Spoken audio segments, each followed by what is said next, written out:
ហើយកម្ពុជាក៏គ្មានទិញវត្ថុធាតុដើមពីប្រទេស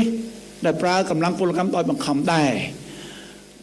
ឧបនាយករដ្ឋមន្ត្រីនិងជាអនុប្រធានទី1ក្រុមប្រឹក្សាអភិវឌ្ឍកម្ពុជាលោកស៊ុនចន្ទថុលបានច្រានចោលការដាក់ពន្ធគយថ្មីរបស់សហរដ្ឋអាមេរិកដែលពាក់ព័ន្ធនឹងការព្រួយបារម្ភអំពីពលកម្មដោយបង្ខំដោយចាត់ទុកថាវាគ្រាន់តែជាលេសសម្រាប់ប្រមូលពន្ធបន្ថែមប៉ុណ្ណោះខណៈលោកអះអាងថាកម្ពុជាមិនមានការប្រើប្រាស់ពលកម្មដោយបង្ខំនោះទេថ្លែងក្នុងសន្និសីទសារព័ត៌មាននៅទីស្តីការក្រមប្រឹក្សាអភិវឌ្ឍកម្ពុជាកាលពីថ្ងៃទី27ខែកក្កដាលោកស៊ុនចន្ទថុលបាននិយាយថាកម្ពុជាគោរពច្បាប់និងស្តង់ដារការងារអន្តរជាតិហើយមិនមានការនាំចេញផលិតផលដែលពាក់ព័ន្ធនឹងពលកម្មដោយបង្ខំឡើយ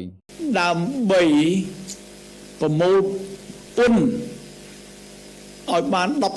19% តាមកិច្ចព្រមព្រៀងពាណិជ្ជកម្មបរិការដែលយើងចុះលេខានេះសហរដ្ឋអាមេរិករកនីតិវិធីថាយើងនិយាយទៅភាសាសម័យតាលេសនិយាយទៅរកលេសណា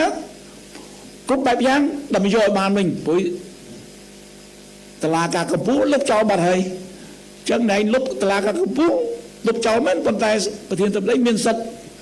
លើមេត្រា301ច្បាប់ពាណិជ្ជកម្មឆ្នាំ1974របស់សហរដ្ឋអាមេរិក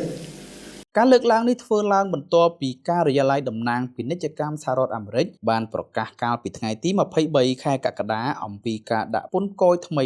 10% លើទំនិញនាំចូលពីកម្ពុជាជាផ្នែកមួយនៃវិធានការដែលផ្ដោតលើទំនិញដែលមានការព្រួយបារម្ភថាអាចពាក់ព័ន្ធនឹងការប្រើប្រាស់ពលកម្មដោយបង្ខំកម្ពុជាស្ថិតក្នុងចំណោមប្រទេសប្រមាណ60ដែលរងផលប៉ះពាល់ពីវិធានការនេះលោកស៊ុនចន្ទថុលនិយាយថាពន្ធថ្មីនេះគឺជាការជំនួសវិធានការពន្ធបដិការមុនដែលត្រូវបានជំទាស់តាមផ្លូវច្បាប់នៅសហរដ្ឋអាមេរិកលោកបានបញ្ជាក់ថាកម្ពុជាបានបញ្ចប់ការចរចាជាមួយសហរដ្ឋអាមេរិករួចហើយដែលនាំឲ្យមានការឯកភាពកំណត់អត្រាពន្ធអតិបរមា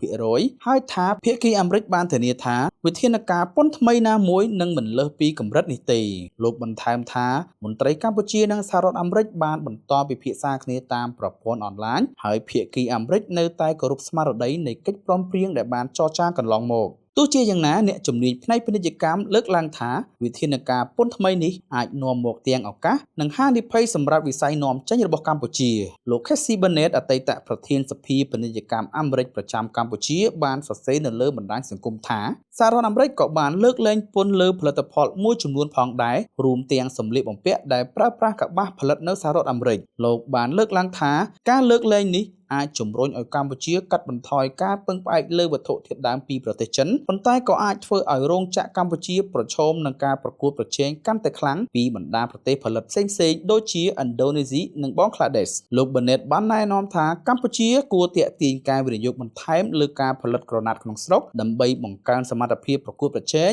និងកាត់បន្ថយការពឹងផ្អែកលើការនាំចូលវត្ថុធាតុដើមលោកក៏បានព្រមានថាវិស័យកាត់ដេរនឹងក្លាយជាវិស័យដែលរងផលប៉ះពាល់ខ្លាំងជាងគេពីវិធានការពន្ធថ្មីនេះហើយបានអំពាវនាវឲ្យរដ្ឋាភិបាលពន្យាកិច្ចព្រមព្រៀងពាណិជ្ជកម្មនិងការកែតម្រង់ចាំបាច់ដើម្បីលើកកម្ពស់បរិយាកាសវិនិយោគនិងសមត្ថភាពប្រកួតប្រជែងរបស់កម្ពុជាសហរដ្ឋអាមេរិកគឺជាទីផ្សារនាំចេញធំបំផុតរបស់កម្ពុជាដោយផលិតផលសម្លៀកបំពាក់ស្បែកជើងនិងសម្ភារៈធ្វើដំណើរមានចំណែកសំខាន់ក្នុងការនាំចេញទៅកាន់ទីផ្សារនេះផលប៉ះពាល់ជាក់ស្ដែងនៃពន្ធថ្មីនិងអាស្រ័យលើរបៀបអនុវត្តគោលនយោបាយនិងលទ្ធផលនៃការចរចាបន្ថែមរវាងភ្នំពេញនិង Washington